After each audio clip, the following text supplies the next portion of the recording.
The largest food bank in Iowa is a well-oiled machine, and volunteers are really a key part of that operation. Naturally, as part of our series for Feeding America, Erin Kiernan talks with the Food Bank of Iowa about how these volunteers make serving their community possible.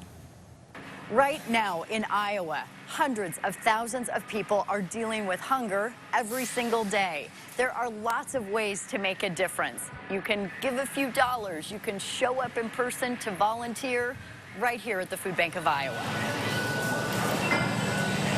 So one of the things that was sort of born out of COVID was putting together boxes that go out to sites so these can just be delivered to people where they are. Generally, it's always been our desire that people get to choose.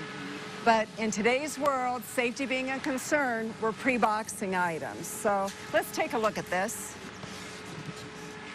Erin, I should have you carry this. You're in better shape. You got it. So this is a mobile box. We have volunteers packing these items. And we can't do what we do without volunteers. Every donated food item is checked to make sure the packaging is intact and it's still good to eat. We check expiration dates very closely.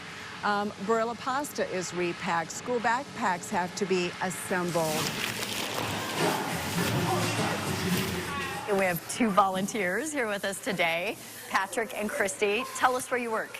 Two Rivers Marketing. Okay, and how is it that you guys ended up with your team here today? Yeah, so we do a lot of volunteering at work, and we support various charities, and the Food Bank of Iowa was one that we voted on and selected for 2021. So I gathered just from visiting with the two of you a little bit that this has been quite a learning experience because you guys are helping put together what goes in the backpacks. Tell me what sticks with you the most from the little bit of conversation you had with Michelle?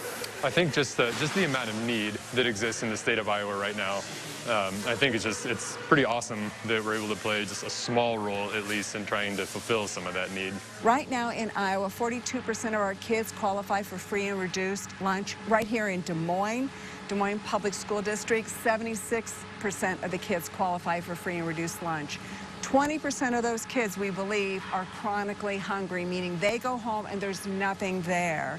So those are the kids. Not every kid that's food insecure can we afford to give a backpack to, but those kids that are chronically food insecure, we ask the nurses to identify them, and we make sure that when they go home on Friday, they've got a backpack tucked in their bag so they can have some nutritious food over the weekend.